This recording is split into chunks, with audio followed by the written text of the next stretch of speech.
kuliah, media, dan model pendidikan kesehatan. Selamat menyaksikan! Di sini saya akan menjelaskan mengenai pengertian dari diare.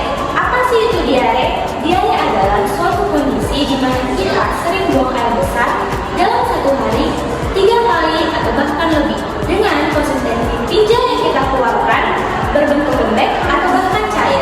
Penyebab dari diare ini bisa terjadi karena bakteri dan virus yang sudah terkontaminasi di makanan dan minuman.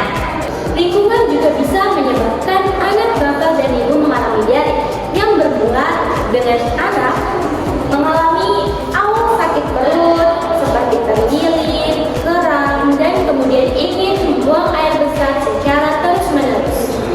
Baiklah, di sini saya akan menjelaskan cara pencegahan diare. Cara pencegahan diare itu ada 3 bagian. 1.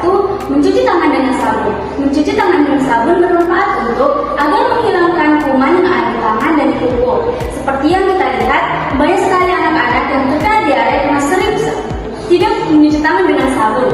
Mencuci tangan dengan sabun itu sebelum makan, sebelum memegang apapun, dan sesudah melakukan dan sebelum melakukan aktivitas. Kedua adalah minum air yang sehat. Minum air yang sehat itu adalah minum air yang sudah direbus agar bakteri yang ada di air mati. Ketiga adalah pengolahan sampah yang benar. Pengolahan sampah yang benar adalah agar sampah tidak tercemar ke masyarakat dan agar gejala diare tidak terkena kepada anak-anak. Tanda dan gejala diare pada anak. Yang pertama adalah BAB lebih dari 3 kali sehari.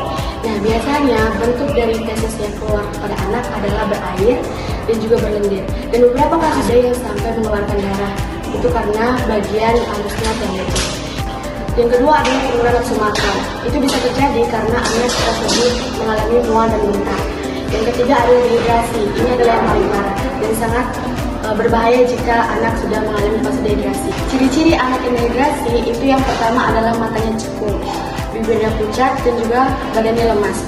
Sangat berbahaya anak jika sudah masuk ke dalam fase dehidrasi. Jika anak sudah dalam fase dehidrasi, Bapak dan Ibu sekalian bisa membawa anak ke puskesmas terdekat atau ke rumah sakit bila perlu, supaya anak diberikan oralit atau juga diberikan infus NaCl supaya anak bisa kembali. Halo semuanya, di sini saya akan memberikan edukasi cara penanganan diare pada anak. Nah, saya memegang leaflet di sini cara mengatasi diare pada anak. Salah satunya kita bisa menggunakan oralit. Oralit adalah cairan yang mengandung air, gula, dan garam. Secara umum, oralit digunakan untuk penyakit diare karena hilangnya cairan secara berlebihan melalui feses dan muntah. Nah, cara pembuatan oralit itu kita bisa menyediakan 200 ml air atau setara dengan 1 gelas air. Lalu masukkan bubuk oralit ke dalam air dan diaduk sampai rata. Tapi kita bisa menggantikan bubuk oralit dengan bahan-bahan yang ada di rumah seperti gula, air, dan garam. Caranya sama seperti tadi, kita bisa menyediakan 200 ml air atau setara dengan 1 gelas, lalu masukkan 1 sendok makan gula dan 1 sendok teh garam. Lalu diaduk sampai rata. Cara pemberiannya, berikan pada anak yang baru saja selesai BAB. Nah, perlu diperhatikan ketika anak sedang diare, jangan berikan makanan pedas, asin, dan asam karena itu bisa mengganggu pencernaan anak yang sedang diare. Sekian edukasi cara penanganan dari saya. Terima kasih. Demikian pemberian edukasi